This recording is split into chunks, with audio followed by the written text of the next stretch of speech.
Living in the Central Valley, there's one problem that affects all of us: droughts. It even affects the agriculture department here at Fresno State. In case you are unfamiliar with the term, a drought is a prolonged period of time that has low rainfall and is more dry than usual. The last 3 years have actually been the driest in California's history since 1896.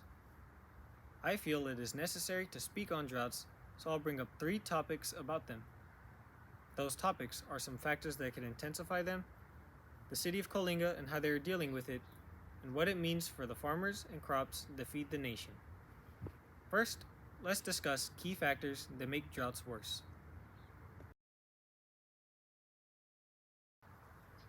According to the New York Times, the droughts are made worse largely due to the warmer weather caused by human actions. It also doesn't help that Californians are using more water than they should be, as asked by officials. With record breaking temperatures in the summer of 2021, it only made the conditions of the drought much more difficult for Californians. Another factor in play is that warmer air absorbs more moisture. All places that hold water from lakes to soil get further depleted because of the warmer air. Areas with more wet climates than the Central Valley, like the East Coast for example, also gets its water absorbed into the air, but the water gets released back in the form of stronger storms. Since the Central Valley is so dry, the water doesn't get released back. As winters get warmer, there's less snowfall and more rain instead. This is important because snow holds water until warmer weather comes around, and because it's warmer, the snow melts sooner. This means by the time summer comes around, there's less water available for the people. Also, reservoirs like Lake Mead and Lake Oroville are seeing water levels at the lowest they have ever been.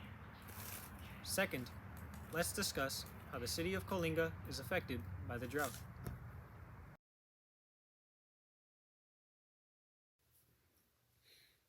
According to the Washington Post, the residents of Coalinga are seeing and dealing with the drought in many ways. One of which is the removal of dead almond trees and coastal redwoods that have dried up.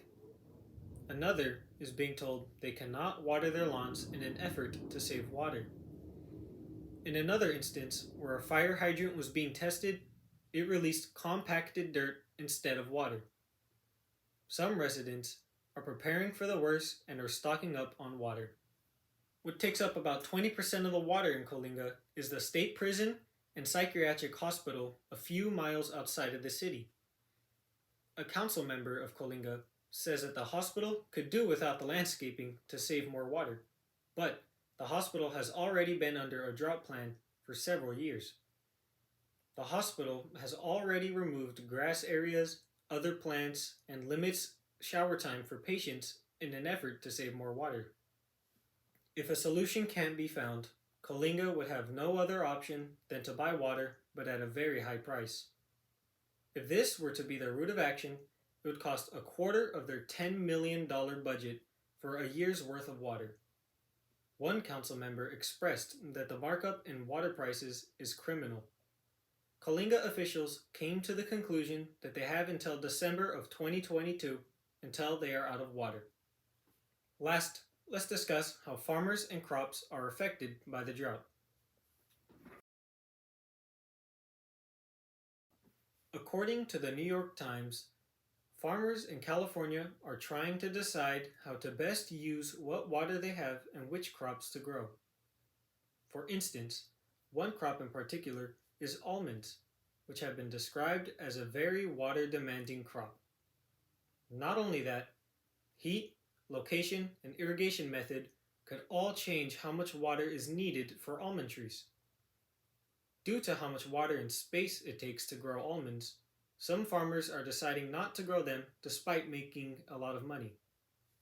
More on money, there are a wide variety of tree crops from fruits to nuts that are a great choice for farmers in terms of how much money they can make from their limited water supply opposed to other crops.